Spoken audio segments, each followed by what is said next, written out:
jewel thieves of various kinds and colors through the centuries. Louvre Heist reminds us of Eastern artifacts stolen by the West. Author Eugène Roy.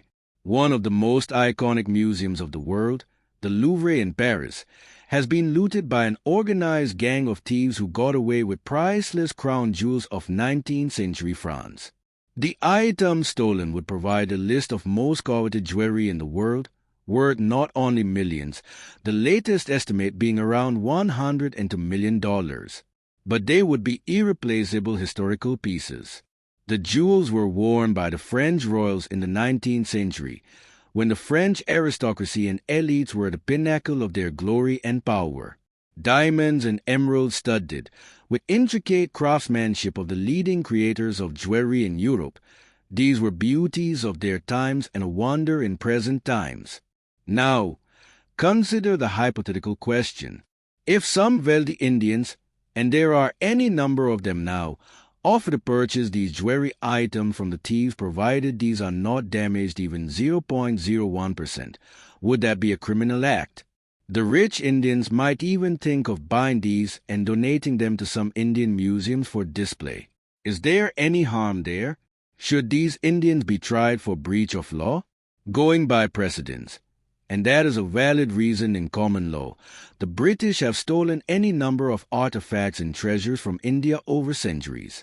So have the French plundered many of their colonies. The Germans have incomparably valuable art pieces from Turkey. And the Americans, they have so many of these bought by their wealthy and donated to now world-famous museums. Should these museums now be tried?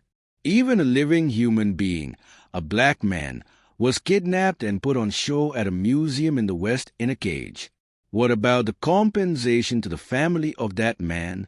But anyway, the way the jewelry thieves of France executed their heist gives the French police and security apparatus the worst public embarrassment. It was not done under the cover of night, but within half an hour of the opening of the museum in the morning in the midst of one of the busiest parts of the French capital. There were some bits of happenstance, though. In their haste or carelessness, the thieves had dropped an incomparable crown of Empress Eugenie, wife of Napoleon III, which was found lying on the street. The crown has over 1,350 diamonds and no less than some 57 emeralds. It was not a hush-hush affair, but committed in broad daylight on a principal thoroughfare, Quai Francois Mitterrand in central Paris, where a huge mobile ladder was placed against Louvre's walls to gain access to the upper floor chamber where the jewels were displayed. Cautionary messages have been sent across Europe and major jewelry dealers about the theft so that trade in these priceless artifacts could be tracked down quickly. However, the expert manner in which the whole heist had been carried out leads little doubt that the thieves would be extremely cautious. In a daring heist, the thieves carried a truck-mounted ladder to gain access to a first-floor window of the museum and gain entrance by cutting a window with power-driven cutters. Then they methodically went along a gallery and reached the chamber where the jewels had been on display.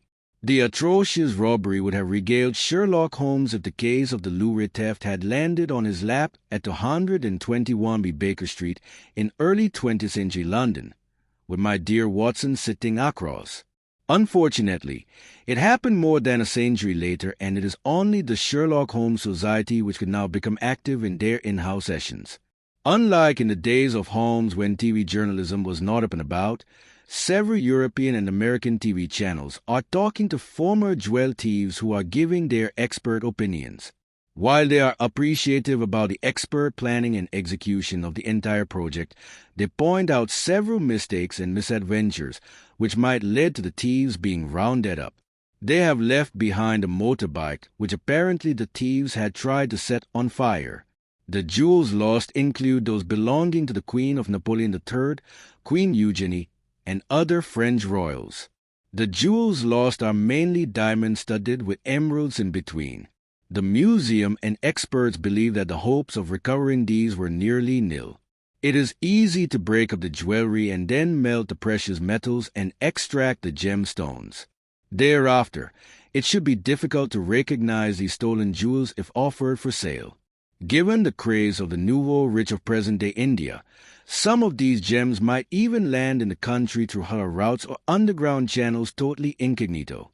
Jaipur, being a principal center of the art of jewelry making, might also unwittingly see some of these arrive for their new life. Famous jewelry and gemstones have a habit of acquiring new life in strange ways. Witness the Koh-i-Noor, which was known to have been found in a mine in Golconda, before going through various avatars and landing with the Punjab King Maharaja Ranjit Singh.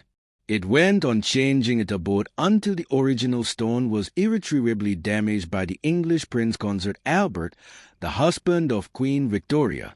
The original stone was so mutilated by crude gemstone cutting and polishing workers of Antwerp that Dalip Singh, Maharaja Ranjit Singh's descendant held in captivity in Britain, disdainfully returned the gemstone back to the British Crown when he was offered to retain it as a keepsake.